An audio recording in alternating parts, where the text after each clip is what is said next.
Oh, right. Well, we're going to be using the internet, so we have at least here in the room, COAB 25A and the password work keys NCRC. If you're at home, just make sure you're connected to the internet, which I assume you are if you're on Zoom. Awesome. Thank you, Lori. All right. So just give folks a couple more minutes before we get started here. And so for folks on the webinar, because you don't have access to the chat, if you have any questions, we'll be monitoring the chat in the Huba app.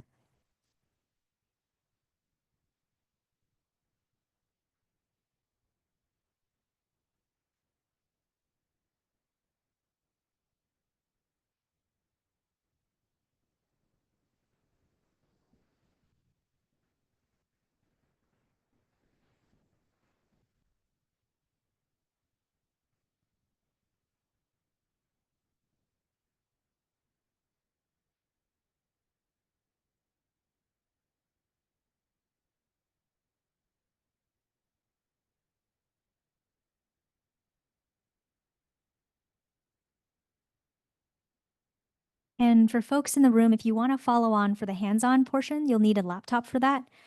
So please connect to the Wi-Fi with your laptop if you have it.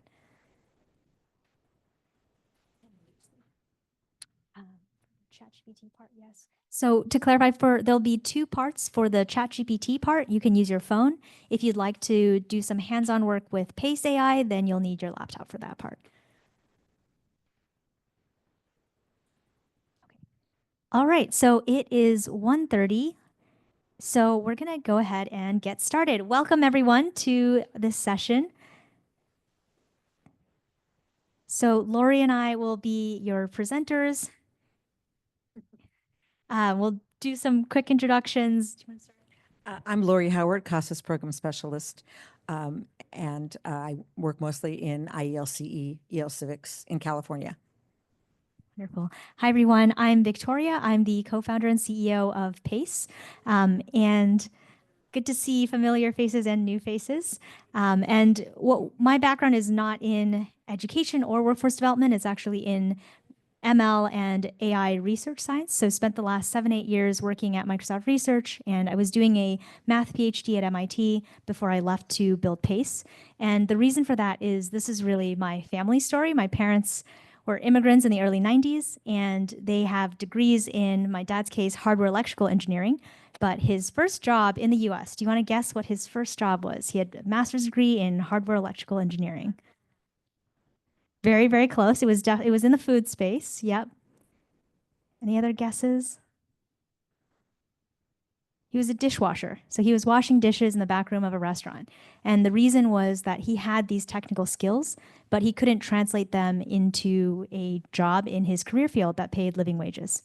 And so what we're doing with PACE is really building AI that really understands adult ESL and lower literacy learners and can help fast track them into career pathways and jobs that sustain their families.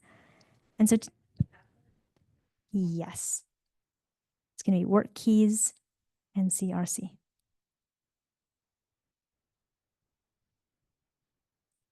You all set? All right. Okay.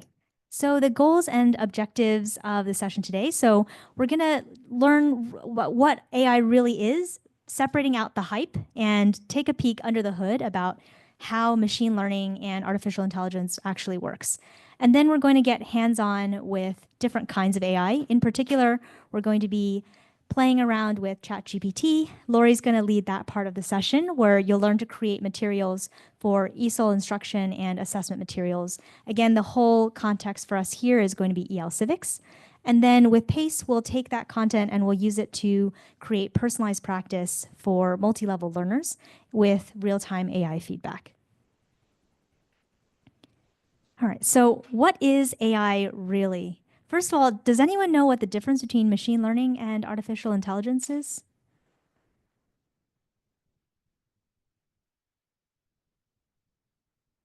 What's machine learning? Does anyone know what machine learning is? Is it related to AI?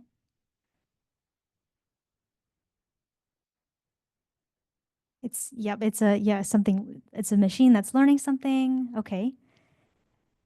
Can you think of any examples of, besides large language models, generative AI, what other kinds of AI or machine learning are you all familiar with? Okay, right. Yeah, okay. And that's a kind of AI called computer vision, right? So it's able to see the landscape and kind of predict what the different objects are. Okay. How many of you have used Google Maps? All right, keep your hands up if you think Google Maps is AI. Yes. Nice. Spot on. It is. And why is it? Why is it AI? Because it feels a little bit like magic, maybe? I'm kidding. So it's AI because at the core of machine learning and AI is this idea of a prediction. So what AI and what machine learning is doing is it's solving a prediction problem. And so what prediction problem that Google Maps is solving is it's predicting the amount of time it takes to go from point A to point B across different routes. So it's a prediction problem. And so this is actually a very canonical, I didn't make this example up. This is actually a very seminal example for computer vision. It's in adversarial machine learning. But the idea here is machine learning is presented with a task. It is predicting whether in this image, what you're looking at is a blueberry muffin or a chihuahua face. And who knew they have a very uncanny resemblance? And so that's really the question is when you look at each image, the computer looks at each image, it's guessing based on what it's seen before. Is this a blueberry muffin or is it a chihuahua face? And some of them are a little bit deceptive. I had to take a closer look on a couple of them.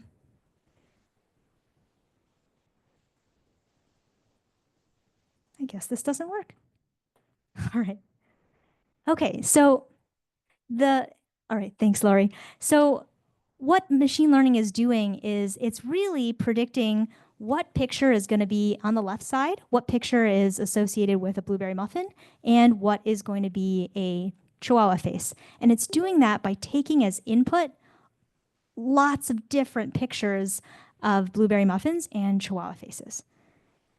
But what would happen if I gave it a picture of, say, a banana? Well, it's going to be out of scope of this problem. So it's going to be like flipping a coin. It has no prior about whether that banana falls into this bucket, blueberry muffins, or the other bucket, chihuahua faces. And so that's at the core of machine learning is understanding. If you walk away with nothing else this session other than machine learning is a prediction problem, that's at the heart of all of what we're going to talk about with machine learning, with all of AI.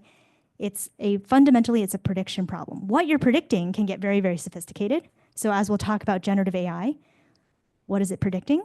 We're going to talk about that, but it's going to be predicting token by token, word by word. It's predicting the next best, most likely word. Oh, brilliant. Thank you. Awesome. All right. Has anyone seen one of these, a Plinko board? Okay. So what happens when you drop a Plinko board from the top left of the Plinko board? Where does it end up? Does it end up in the left, the middle, the right? All right, just the right. You don't know. Exactly. You don't know. You don't know because sometimes it can end up on the left, sometimes in the middle, and sometimes on the right. Has anyone ever asked ChatGPT the same question twice and gotten slightly different answers? Okay. Yep. I'm seeing very emphatic nods. Yes. So why does that happen? This is why it happens. This is an analogy for the neural architecture underneath all of the large language models that you see today. It's a transformer-based architecture, which is a neural architecture. So you can think of every peg on that Plinko board as an analogy for a neuron in that neural architecture.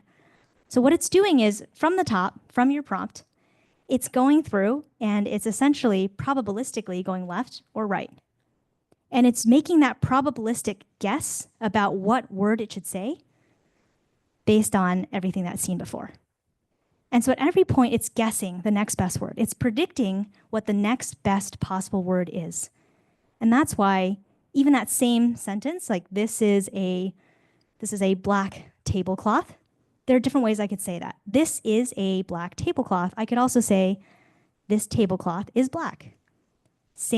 Those two could have the same outcome, the same score.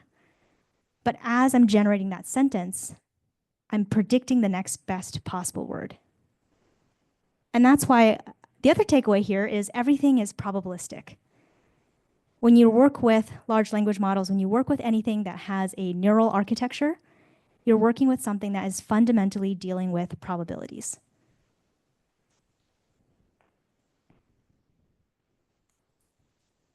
All right, so this kind of takes us full circle back to the beginning of what kinds of AI and machine learning are you familiar with? So AI has in fact been a part of our lives for many, many decades. And it's just been living in different forms. So you have voice recognition, which is, you can think of that as predicting the words that you're saying, the closest approximation of what word you're saying, it's predicting that word. There's a predictive itself, being able to guess what word you're trying to write in a text message. And then how many of you use Netflix or Spotify? So all of recommender systems, those are all AI. And what is it predicting? It's predicting your next watch and what you're going to like. Are you going to like this movie? Are you going to like this song? And that's how they keep you engaged. Yeah, exactly. And so you can really break it down that way. When you see something that feels like magic, think about what is it that it's trying to predict? And then you have a good sense of what kind of machine learning, what's really happening. Okay, so specifically, let's talk about large language models. So that's one little slice of the entire AI pie. It's one kind of artificial intelligence. And I have a picture here of BERT, because actually, does anyone know why BERT is related to? So BERT is actually what the first language model was named after. It stands for bidirectional encoder. Bidirectional encoder references for transformers, I think. Let me see, I actually have a note in here. Bidirectional encoder representations for transformers, yep. And so that was the first transformer model. And that's what the large language models today that we have are based on this first instance of a language model, which is a transformer-based architecture. So how does a large language model work? Essentially, on the left side, you have all of this different input data, right? So when you've probably heard about ChatGPT is trained on the internet, right? It's trained on New York Times articles. There's a lawsuit, all of these things. What does that mean? Well, it means that it's taking all of that as the input data. And it's using that to essentially construct a Plinko board. And then anytime you prompt that large language model, it's as if you're dropping a ball down that Plinko board. And then what you get is, and the output of doing that ingestion is these different large language models. And when you drop that Plinko board, that ball down that Plinko board, you're going to get an output that's, again, probabilistically determined based on which nodes it hit. I'm going to pause there since it was a lot of information, can feel like drinking from a fire hose.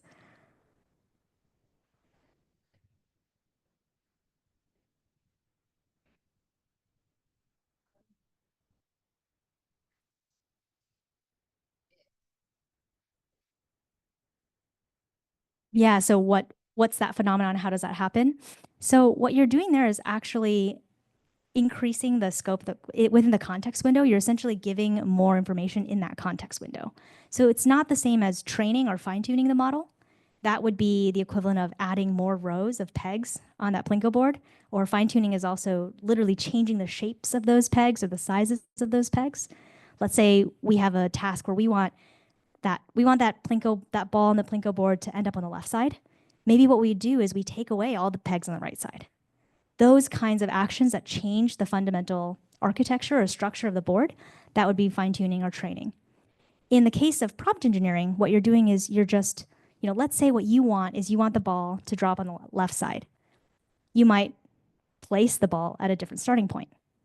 And so that's what you're doing when you're giving it more information, when you're doing that prompt engineering. It's a great question. So an analogy of if you think about how why is there a picture of a brain here? Well, the neural architecture that underlies these large language models was based on the human brain. And so an analogy here in the real world would be, suppose does anyone have a chihuahua? Does anyone here have a chihuahua? No? Okay. I'm going to use the chihuahua analogy because of the blueberry muffins and chihuahuas. So I don't know anything about chihuahuas. Maybe I know some things about chihuahuas because I know about other dogs. I know it's a kind of dog. So if me as a human being, my brain is this neural architecture. I know nothing about chihuahuas, and you, as someone who's writing a prompt, you ask me, so do chihuahuas shed a lot? Well, I have no idea. I've never read any books about chihuahuas. I don't have any data in the background that my neural model was trained on. So I might tell you, well, I know that chihuahuas are a kind of dog. I know there's a kind of dog called a golden retriever, and I know they shed a lot. So I might tell you, yes, chihuahuas shed a lot. And that could be, and they actually might not, right? Or they do shed. Oh, so I would be right in that case. But you're going to be my resident dog expert. Okay. Poodles don't shed. Okay. So imagine all I knew about was poodles. The only kind of dog I knew about was poodles. I might say, well, the Chihuahua is a dog and poodles are a dog and poodles don't shed. So Chihuahuas, they don't shed. And I would be hallucinating. And so how do hallucinations happen? Hallucinations happen as a result of input. So if it's missing from the input, I'll never get there as an output. If I'm only ever trained on all dogs that never shed, or that only ever shed, I'm going to be biased in that way. So this is how when people talk about garbage in, garbage out, quality in, quality out, or when people talk about how these models can be biased, it all starts here. What are we training on? Because depending on what we're training on, that's what we're going to get as the output. And when you talk about how are these models learning, well, imagine now you let me talk to your aunt, right? I'm a human, but proxy for a LLM. And she tells me all about her chihuahua that sheds a ton and is nothing like a poodle. And then tomorrow, you ask me, hey, do chihuahuas shed? And I can say, yeah, some chihuahuas, they really shed a lot. And so I'm updating my beliefs based on new data. That's the same idea, is the more different data and diverse data I'm putting in here, I can update the neural model. I can update the shapes and the locations and the sizes of those pegs on that Plinko board. So that's kind of how it all comes together. So finally, how does generative AI generate? And so this goes back to the beginning of that prediction problem. So imagine your prompt is, what is a popular small dog breed?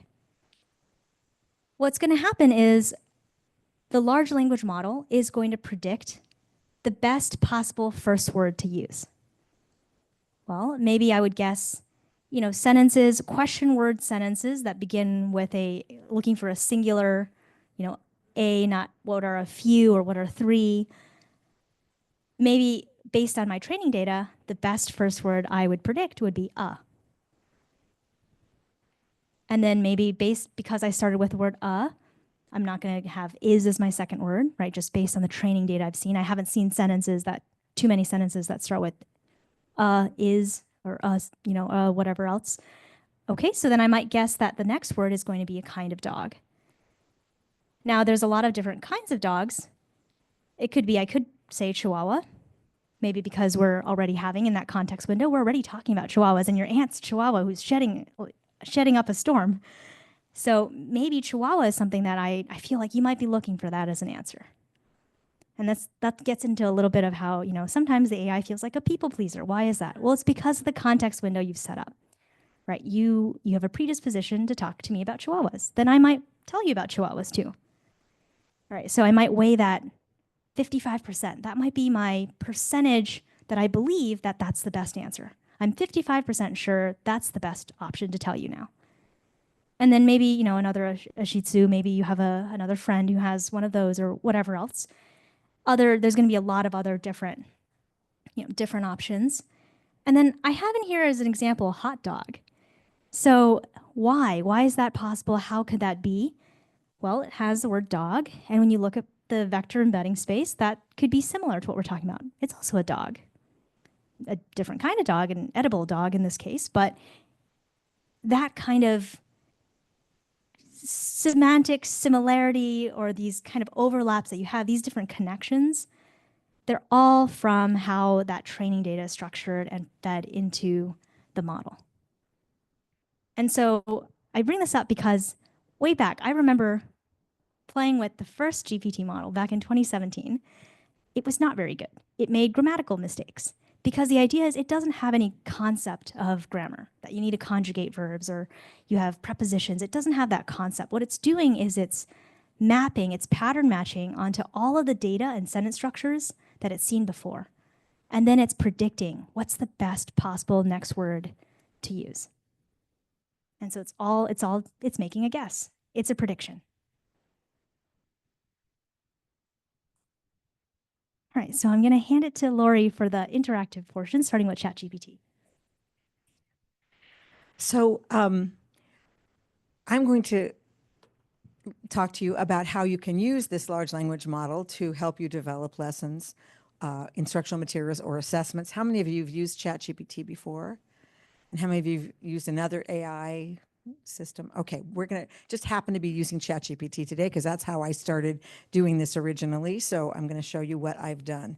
And I'm sort of a novice user. It looks like you are very experienced users, but I'll just show you what I did in case it's helpful to you. And I'm going to be talking about ESL materials, but certainly can be used for ABE and ASE students or CTE students as well. So in California, we have a system that we use with our EL Civics program, and it's a system of civic objectives and language and literacy objectives. And we set up these COAPs, we call them civic objective and additional assessment plans. We show what the standardized assessment is going to look like, and then we charge our agencies with developing materials to help students be able to pass that test because it's performance-based learning. And then they need to come up with the assessment as well that follows our model of the assessment. So in order to do that, agencies need to create agency-created histories, resumes, applications, scenarios, and writing tasks. When this program first started in 2000, there was money given as part of the WIOA grant. And how many of you have the WIOA grant in your agencies? So this money was given as part of the WIOA grant, and there was time for curriculum development, et cetera. But now there really isn't.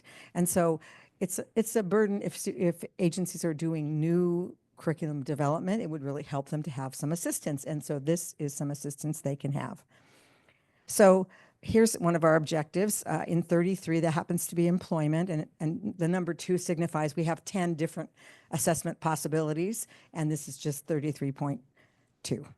Identify and access employment and training resources, needed to obtain and keep a job. And so the task 2 happens to say, using a level appropriate agency created employment history, student will, blah, blah, blah. So why do you think we use an agency created employment history instead of having learners use their own employment history for this assessment? Any ideas? Privacy. Privacy is one of the issues. So we don't want students giving their social security number or their address or their friends' names and phone numbers, et cetera, et cetera. Also, and if they did do that, and certainly we want them to do that for themselves, but in a practice situation, they could only practice once because there's one employment history. But if we give them an agency created one or a number of them, they can practice a number of times. And we can also tell whether they are discerning or using their critical thinking. So on an application for themselves, they might put John Smith as their reference, but we don't know if John Smith is their brother or their employer, right? We want them to choose their employer as an appropriate reference for them. So if it's an agency created model, the scenario will tell them that the boss is named X and the brother is named Y. And so we know if they choose the boss that they've understood that who a good reference is. So that's one of the reasons we do it. Okay, and you can imagine we want one or two or maybe more practice situations, and then we need a testing situation too. So we can ask AI to do this for us and not make it as difficult as it had been in the past. So that's what I'm going to show you. So when I first did this for just as a practice in 2023, it was like October. So it's only been, 15 months, if that. I was told that ChatGPT liked or understood CIFR, which is the Common European Framework, in terms of an ESL type level. So I asked it, as you can see here in the top, CIFR level 1A. Please write a paragraph, CIFR level 1A, which tells the employment history of Juana Hernandez, who's been a home health care aide for the last 10 years in Torrance, California, blah, blah, blah. She worked for 3 different people, and I asked GPT to delineate the employment of 3 employers' homes and give dates. To me, that was the burden for me to write all that. I mean, I certainly can do it, but it just takes a long time to figure it out, pick the dates, blah, blah, blah. So I wanted ChatGPT to do it, and this is what it gave me. And I asked it for CIFR level 1A, which to me was a beginning level, but CIFR happens to be a lot higher than our NRS levels, which I didn't know I did have the chart, but I didn't know what it would give me. But it gave me something pretty high. I wouldn't consider this a beginning low reading.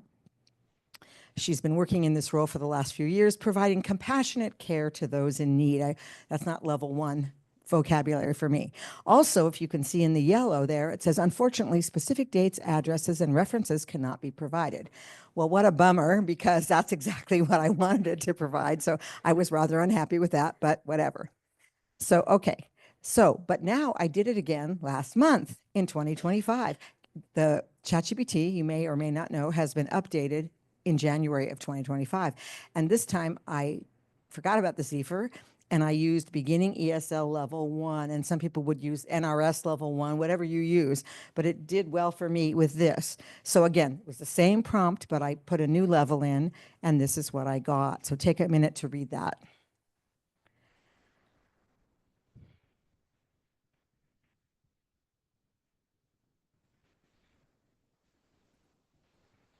You don't have to read all the dates. But so Juana has experience helping elderly people with daily tasks. She is kind and hardworking. Is that level 1? Could be. Is a little bit higher than that for me. Some of these things, hardworking, I probably wouldn't teach, but it's certainly better than the last time. And lo and behold, the yellow portion, they gave me the dates. So whoopee, I was so happy about that. So, and then it says her references are available on request, which is appropriate too.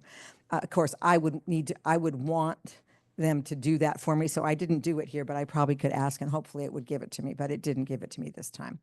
Because in my scenario, I want to list those things so that the person can choose when they write their job application. So then I wanted it to be lower, so I put in, this was the prompt I had used previously too, please use only vocabulary and grammar that can be understood by ESL level 1 students. Somehow putting in the vocabulary and grammar made it lower, and this is what I got. So just read the bold if you would, just to see what you got.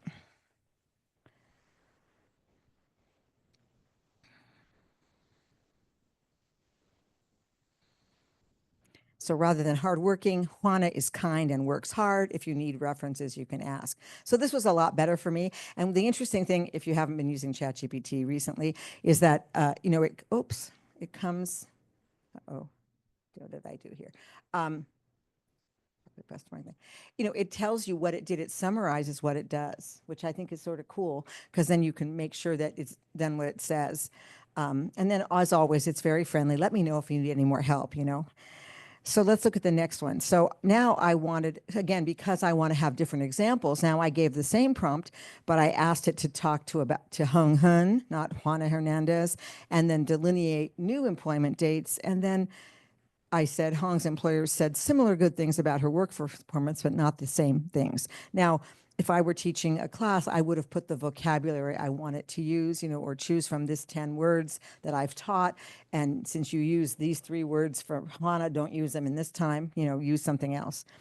So this is what I got. Basically the same. She helps sick and old people at home. She got a health aid certificate from Torrance Adult School. Hong is kind and works hard. The other part is exact. Did I not read that appropriately? I wonder if I gave you the right one. Okay. Well, that's my fault. I didn't give you probably the right one, but if that's exactly. But it did, let's see, where is it? Oh, you know what? I might not have the right one in here. It did give me other words. I'm sorry, I didn't put the right example here.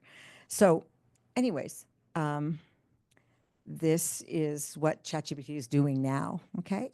So we would like you to practice. So we asked you to be online, and if you would go to chatgpt.com, either on your phone or on your computer, probably easier on your computer if you have one, you should get something that has a little ask. So are we going to do this? And okay, can you do that? Oh, well, let me see. Okay, we're going to do it. So are you there? I'm going to do this, and then you're going to go on the computer. Okay, great.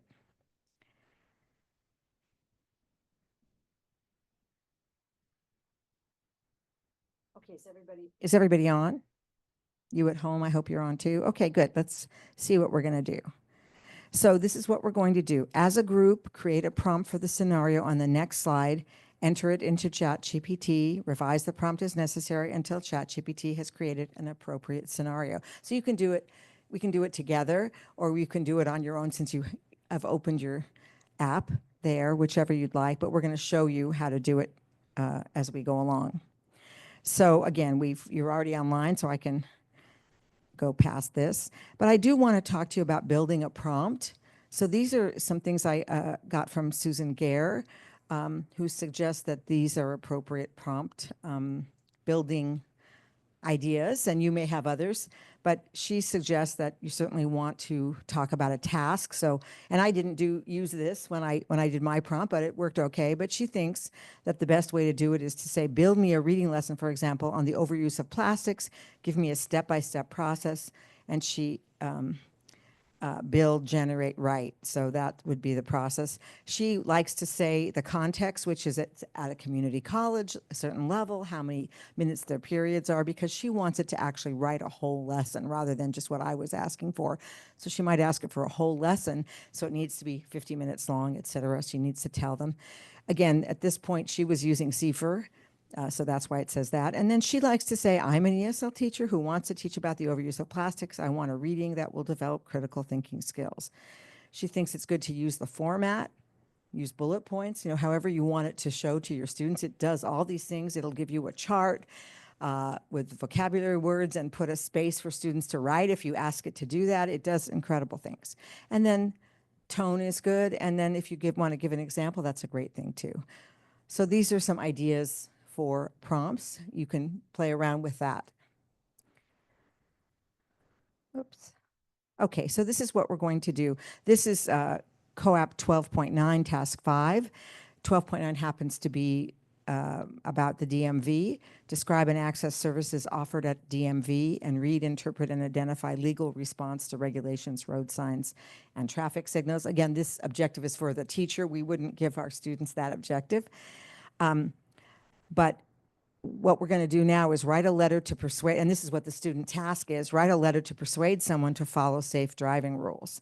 And so in the task, it says, write an article, an email, or a letter in which student tries to convince a friend or family member that the friend or his family should follow safe driving laws.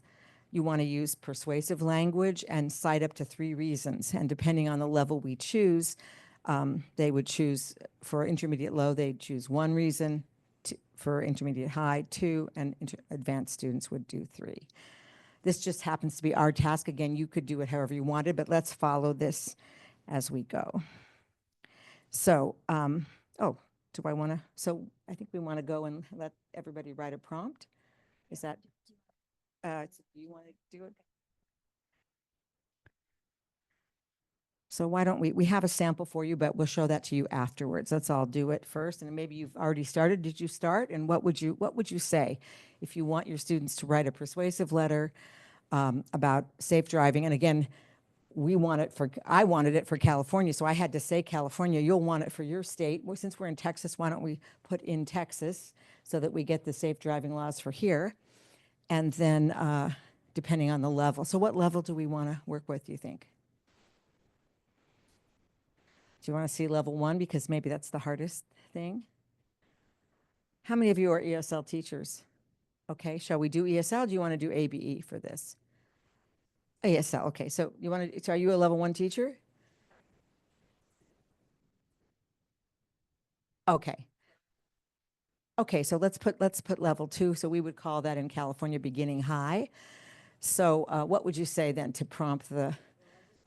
Okay, let's see. Tell us what you wrote.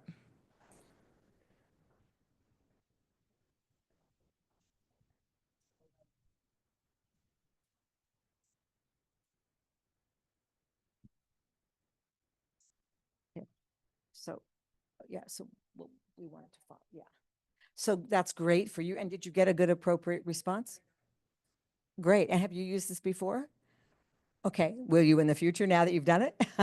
Good. Okay, but let's stick to our topic here so we're all looking at the same thing. And if you've done it there, who would like to write a prompt about writing a persuasive letter? What would you say? I always like to start with please, because you can have a lovely relationship with your ChatGPT. My good friend has a very good relationship with hers. Gave it a name and everything. How could we start? Any ideas?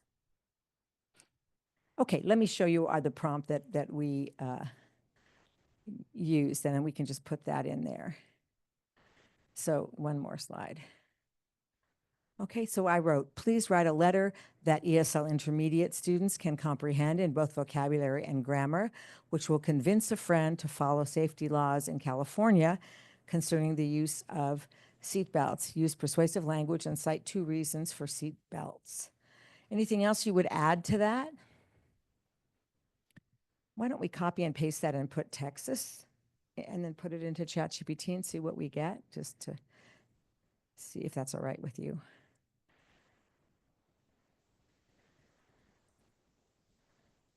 Okay, and let's just add Texas, see if it gets anything different. I wonder if it will. Okay, and you see it just comes up. It's sort of, if you haven't used it before, it's just this little box at the bottom. And here we go, okay? Okay, great. So let's go back to the top and we can compare it with the one. I hope you're doing well. I wanted to talk to you about something important that I think we should all take seriously, using seatbelts. I think this is pretty much exactly the same one they did. In Texas, the law requires everyone to wear a seatbelt, and I want to share why it is so important for your safety and the safety of others. First, wearing a seatbelt can save your life in case of an accident. I won't go through the whole thing. Second, using a seatbelt is the law in Texas. If you don't wear one, you could face a fine. Okay, and then I can't see there we go.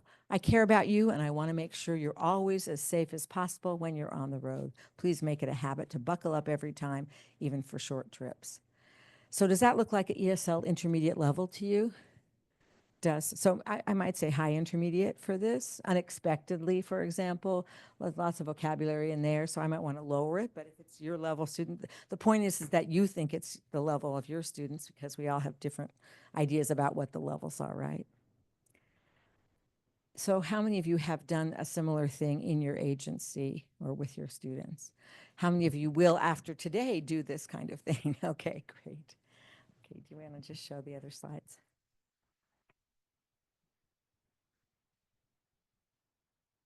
Here, let me. So people can hear you. Oh, Don't wanna read it all.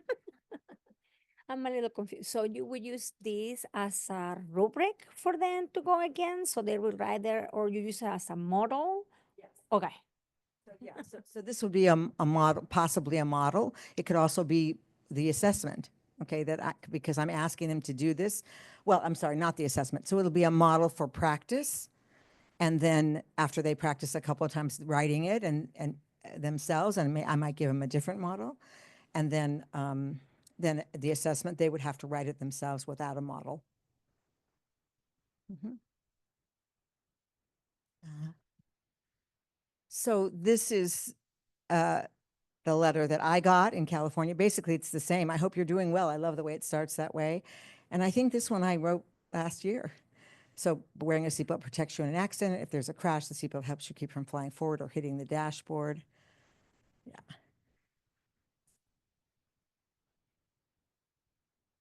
Okay.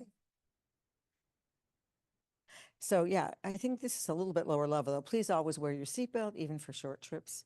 It's an easy way to protect yourself and follow the law. And then I asked to do the same thing at level 1, so the same prompt, but I changed the level, and then it became very short with one reason cited. I hope you are good. I want to tell you something important in California. You must wear a seatbelt. It's the law. Wearing a seatbelt keeps you safe. If there's a car crash, the seatbelt stops you from getting hurt. That's an if sentence. I might not be teaching at level 1, but I might change it. Please wear your seatbelt every time. I care about you and I want you to be safe. One thing I would say is at the beginning, you really had to be sure you read over what ChatGPT told you, because they did make a lot of errors at the beginning. This time, it's been really great. The only thing I found recently is that at a doctor's office, it said, "What is your birthday?" And I would never, if a medical front office person was asking for the birth date, they wouldn't say birthday, and then the answer would never be "my birthday is," it would be "my birth date is." So ChatGPT still has a problem with that kind of thing, but in general, it's good. But my advice to you is always read over what you're doing and make sure that you give your students what you want. And then again, you can edit it to be whatever you want. Any questions? Okay, now you're going to get a chance to play with Pace.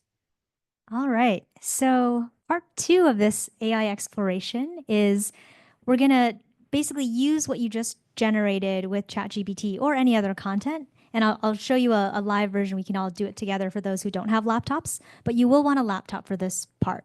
So if you go to paceapp.ai, sign up/teacher, you can create your own account. And teacher accounts are always free, so you can always take a picture of this and create one later.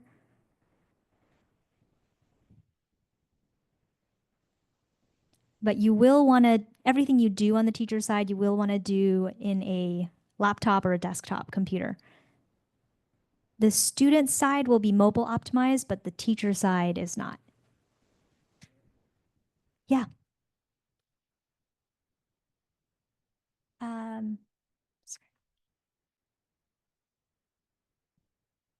It's paceapp.ai, not .com.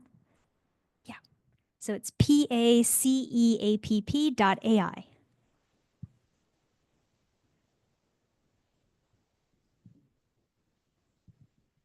Did it work for you? There you go. Yep. And then if you go to paceapp.ai/signup/teacher, you can create your account by using your email or a Google account. And then you can just name your first class. You can change it later, but that'll get you into the platform. All right, for folks who are following along, look up if you're done with that part. And no worries, we'll do some examples all together, so no worries if you haven't been able to get connected yet.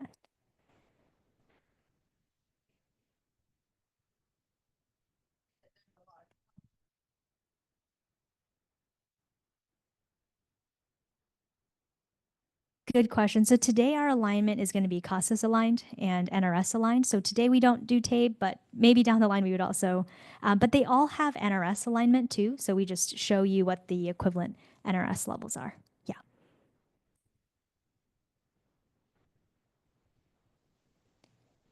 All right. So I'm gonna keep going for folks here. So you can either you can filter by level. This is going to be these are the CFR levels, but everything is also tagged with the NRS levels. If you want to browse any content. Otherwise, what we'll do is we'll do this together too, is we'll upload the content that we just got from ChatGPT, and we'll use that the focus today will be to create a role play. But let me walk you through a little bit about how this all comes together. So once you choose your content, you either browse on our platform or you upload your own content. Then what you can do is you can re-level that content. So if it was too advanced, you can level it down. And then you can create lessons for your students. So you can either create language practice or role play. And if you select language practice, the AI will create different skills-based exercises from your content. So we'll use your content to create vocabulary, or you'll be writing exercises with grammar corrections in this particular example, where the AI will, oops, this slides are loading in a little weird. Okay, the AI will give example grammar corrections and explanations to the student of what they were trying to say and the corrections here. There's also vocabulary in context. So these are different kinds of exercises or learning objects that the AI will create from your content when you choose language practice. So you can create these different vocabulary in context. So in this case, this is a workplace training example, and the word rigid is talking about rigid scaffolds for workforce safety. And then additionally, there is pronunciation practice with real-time feedback that's focused on not accent reduction, but comprehensibility. And so here, this is actually a different kind of AI. So when we talk about the world of AI, there's a lot of different kinds of AI. This is a neural acoustic model that's trained on hundreds of accented speech patterns, and it's predicting whether you could be understandable in context. So it's predicting comprehensibility as opposed to accent reduction. And so students will be able to record themselves from any content, and they'll get a real-time score of how they did and which words need improvement, which ones they got right, with those traffic light highlight colors. And then every student will also get their own personal AI tutor, and the AI tutor will be connected to the content and be able to respond to any questions the student asks in a way that's in context. So for example, the student here is asking, what is midline? And midline can mean a lot of different things, but in this particular context, this is a intro to medical terminology course, and midline is the center line of the body. So it's in context, and it's also at the student's level. So this learner is a low intermediate level, and they're getting language that meets them at their level. This personal AI tutor will adapt and evolve as the student's level changes and as they grow. And you can also, as a student, write to the AI tutor in one of 250 plus languages. So you can write to the AI tutor in your native language, and you can get additional support in your native language. We also support lower resource languages, such as Haitian Creole, and we actually fine-tune our own submodels for those lower resource languages.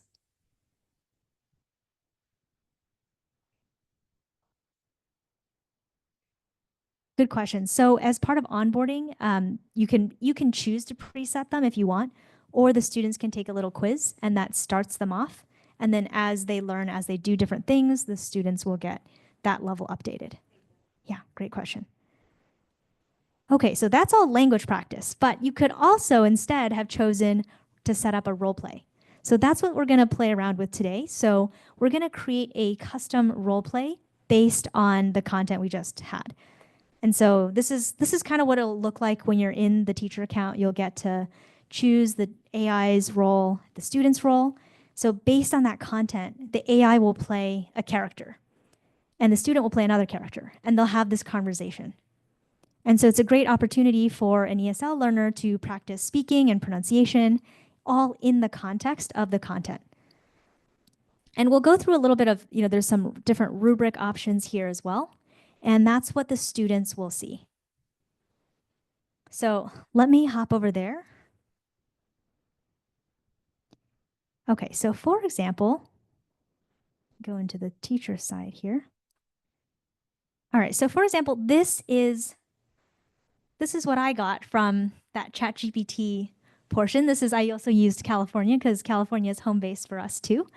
And so this is what I got from ChatGPT, and I just deleted the signature, but it says, "Dear friend, I hope you are doing well." So, and we can go back to kind of why is it starting with that? Well, maybe anytime it's associated with writing to your friend, It starts with a hope you're doing well, kind of.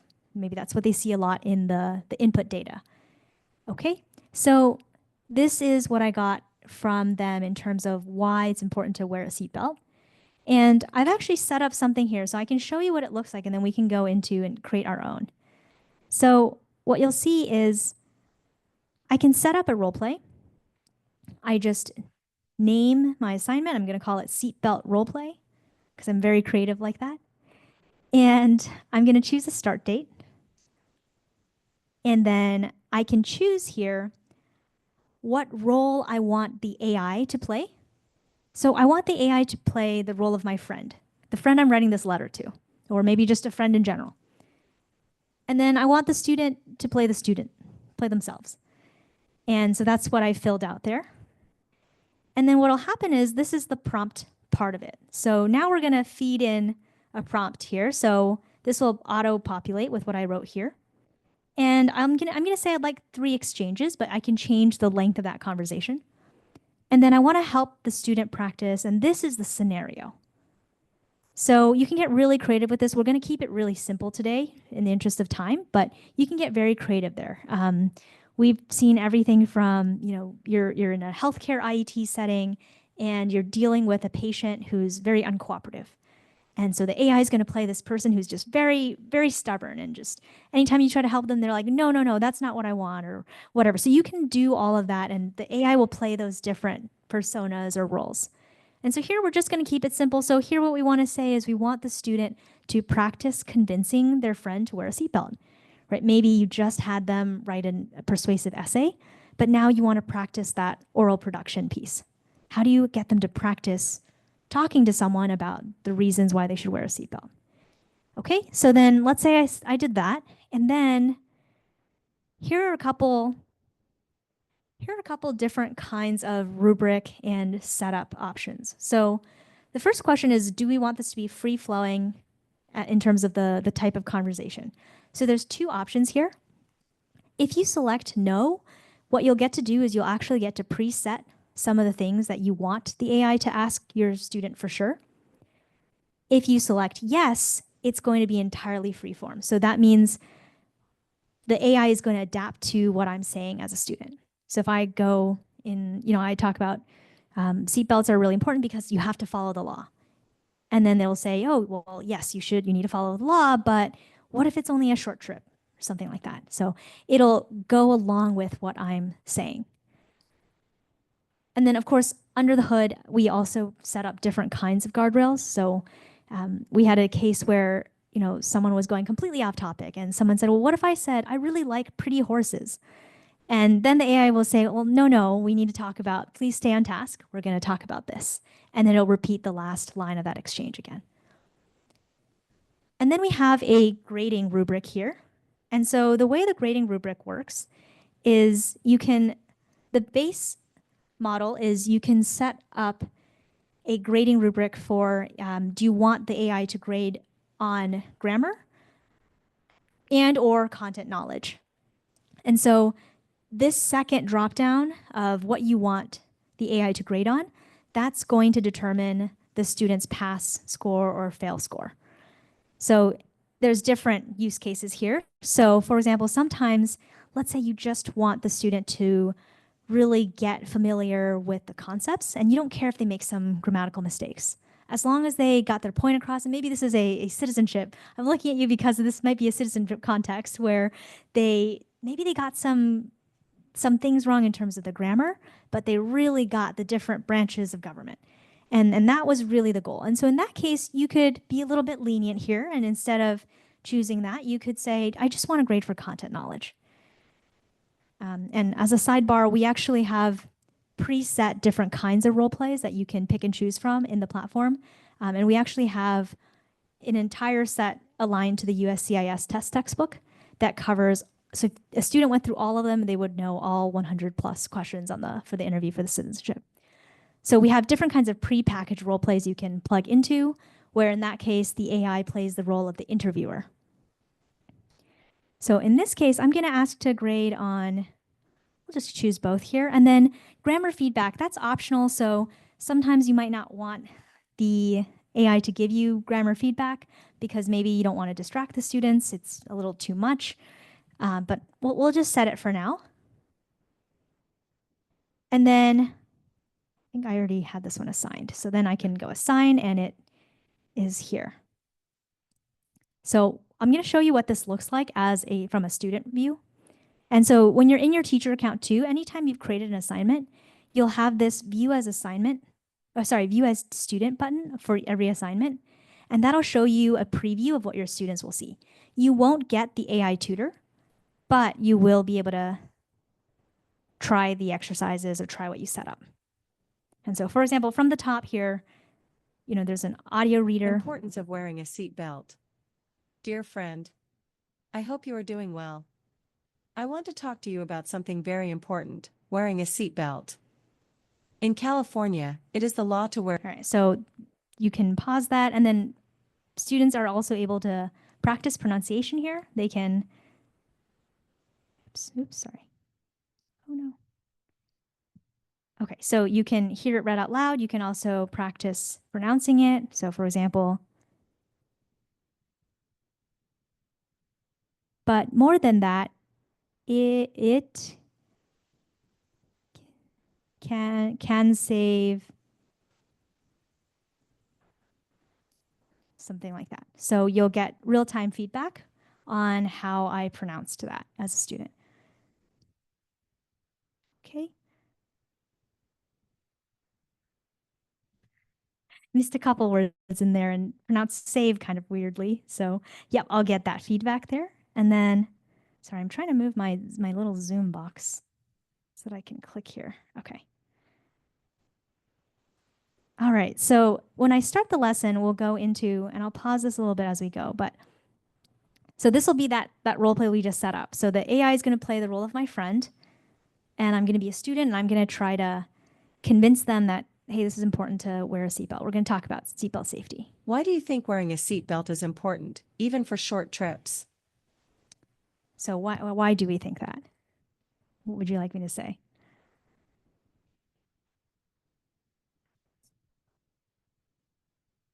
Most accidents happen within 5 miles of your home. Anything could happen.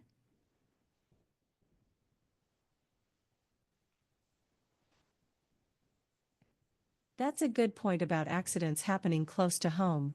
How would you convince someone who thinks seat belts are uncomfortable to wear them anyway? So yeah, they're not comfortable. So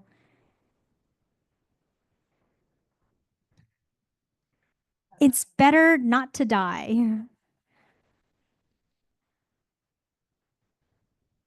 We'll see if it likes. If someone thinks seat belts are uncomfortable, you can tell them that it's better to be a little uncomfortable than to get hurt in an accident.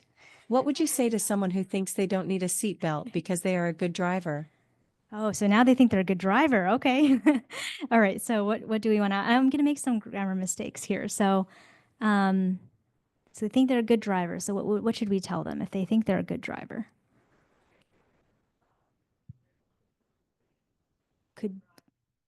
Right, exactly. So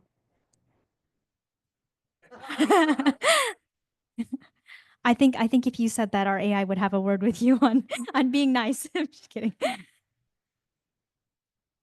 Yeah, so I'm gonna say what you said about you could be a good driver, but people around you. Okay, so I'm gonna add some grammar mistakes here. So you could being a good driver, but some person around you to driving badly. Something like that. We'll see if it still understands what I was trying to say. And so that's part of that prediction problem is. That's a good point. Even if you're a good driver, you can't control others on the road. It's always safer to wear a seat belt. Thanks for talking about this important topic with me.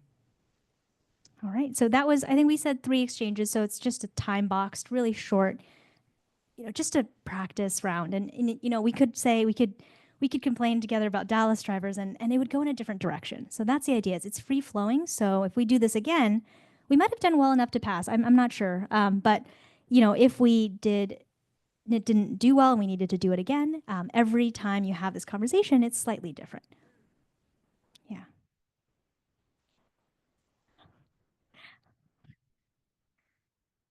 All right, so I did pretty well here, and then, okay, so this one, oh right, because we're grading me on both grammar and content, right? So here, good job. We had some strong, good job, go team. We had some strong reasons here about why we should wear, it's better not to die. That was good.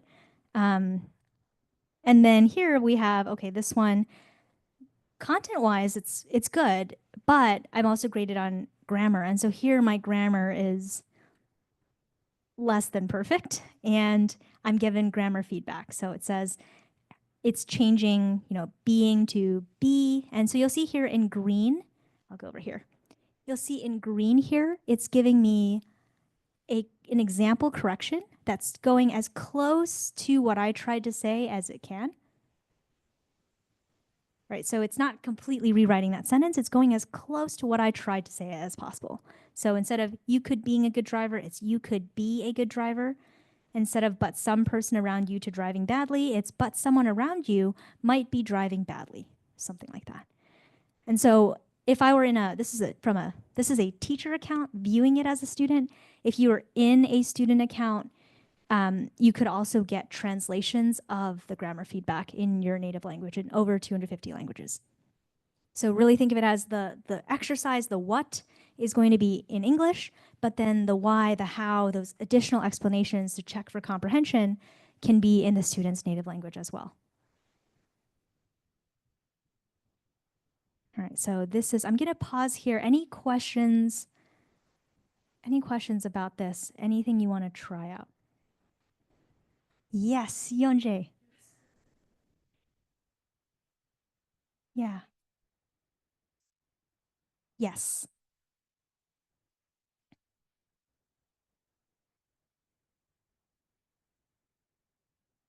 So one thing is you might need to be on a laptop. Oh, so yeah, so here you need to name your assignment. Okay. So you can just say example, and then you need to set a start date. So once I just put anything and start. First, this is like a mandatory things I need to fill out. Yes, you'll need to, and you might need to be on I'm not sure if this is going to be tablet compatible, but from the teacher side, you might need to be on a laptop for it.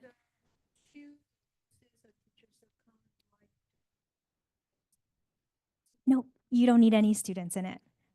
Yeah.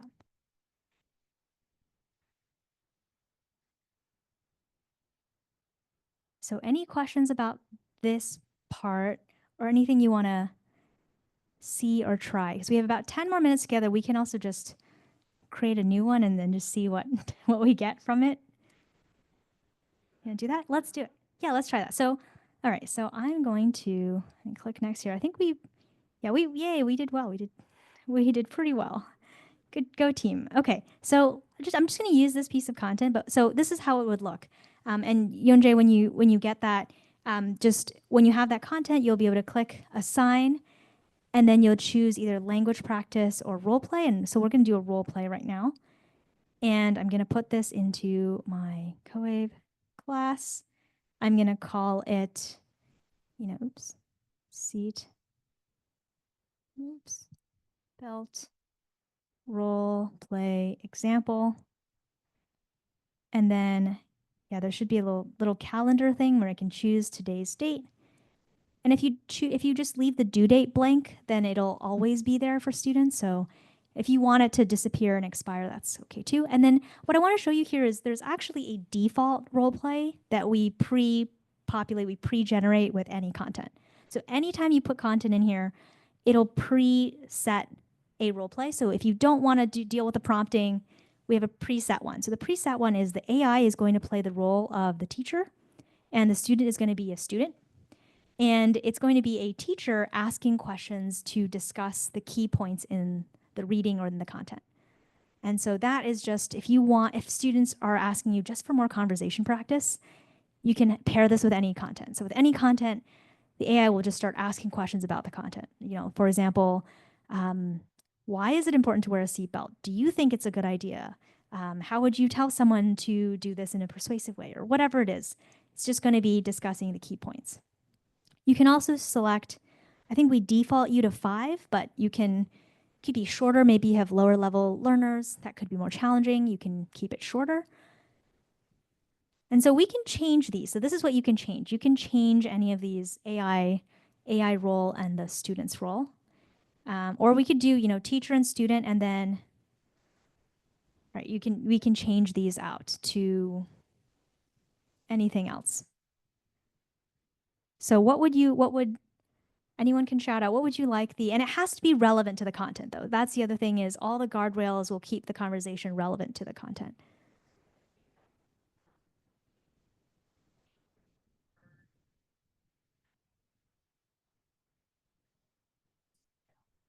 Okay.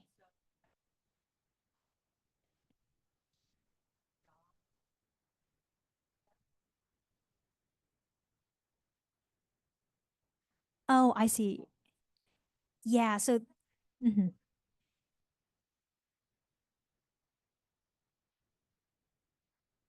Yes. So it would, as long as your content is hotel related. Yeah.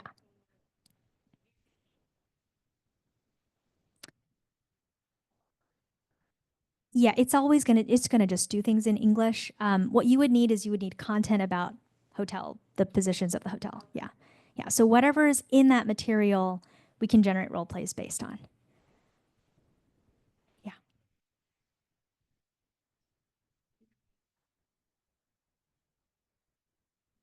So here we won't generate net new content, but you can bring any content from ChatGPT or anything, and it's gonna just be private to you and your class. It could also be just as long as you're under your fair use of 10% of, it could be a PDF, it could be your, your employer partner, any organization specific materials.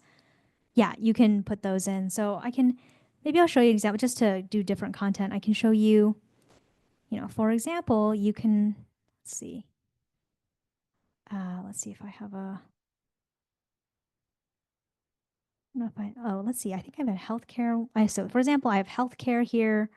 Let's go to different. For example, this is a healthcare example, and this is another role play about calming down a patient who just received pain medication, and they're asking for more medication. And so these can all be pretty specific to the scenario. Yeah, so this one is an example where, the patient wants more medication, but I can't give them more medication. And so how do you keep them calm? How do you propose techniques to help them manage their pain? So it can be as specific as you'd like. You can get pretty creative about it. So here, for example, I know I just had an injection, but the pain is still really bad, and I need more medication. Can you help me with this? I'm so sorry to hear that. I cannot giving you more medication. Please to try to stay calm. Something like that. And then we'll see. And essentially it's the setup here is they're not very happy. They're in pain. The pain is just so intense, and it's hard to handle right now. Can you suggest something else to help me manage it while I wait? Yeah. So they're going to be really stubborn. They're going to push on me. So you can kind of build that into the different roles too. You can okay, yeah, the pain is super. Okay, so then I have to, and the idea here is as part of the protocol, when this happens, you have to offer, there's a couple things in the content. I think it's like help them change their position, give them a warm compress, offer something else like a distraction or hang out with them. And so here, if I don't do that, I'm going to get penalized in the grading rubric. So here, for example, I'm going to be cooperative and I'm going to say, okay, I understand. I will get you a warm compress. Is that okay?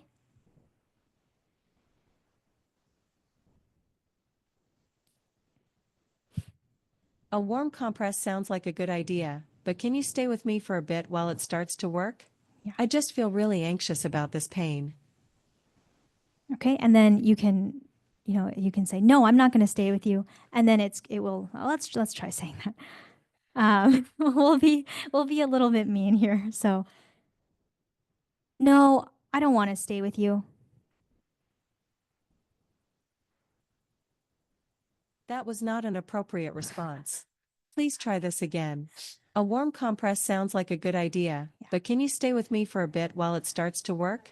I Yeah. just feel really anxious about this pain. So it'll kind of break the fourth wall or break character and tell you, hey, that's not appropriate. Or it'll say, please.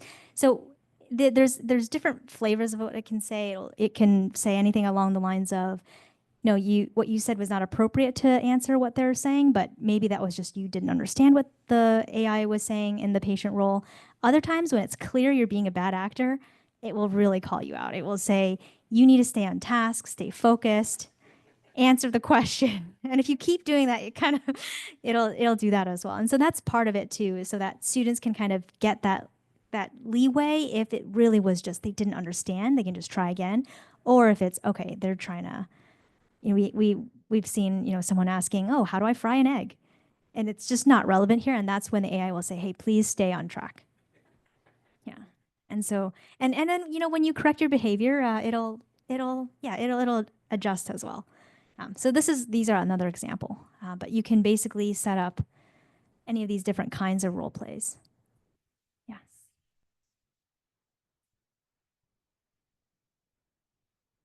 Oh, in terms of each exchange, the number of exchange.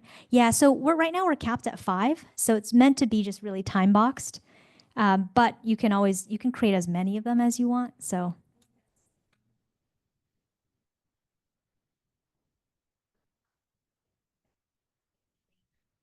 Oh, yeah, yeah. And then every time the student does it, every student's set of answers go to your dashboard. So you'll get to hear what they're saying. You can hear them saying, no, I don't want to stay with you. Or, yeah. Yes.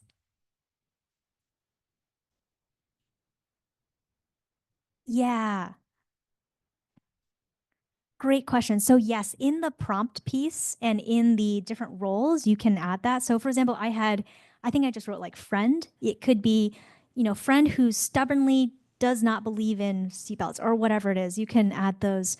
We had one teacher who was really creative, and this was for I think it was a home health aide in a long-term care facility example, and they had the AI play the role of a patient who just suffered a stroke.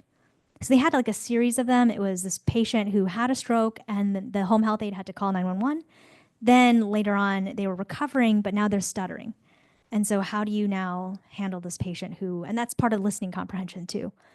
Yeah, so you can get pretty creative. Kind of, I was gonna say the sky's the limit, but really the prompting is the limit. Yeah, great question. And I realize actually we're just past time. Sorry about that. So let me just pop back over here and just give you guys the really short recap is we try to cover a lot of ground in not a lot of time. So this is usually a 90-minute workshop that we do, but we looked under the hood at what AI is and some of the different use cases, and you all got to explore and test best practices in prompt engineering for ChatGPT to generate EL Civics related instruction and assessment. And then you learned how to plug some of that into PACE, and we got to do some live demos and play around with some role play scenarios. And we even passed that lesson. So thank you all for playing along there.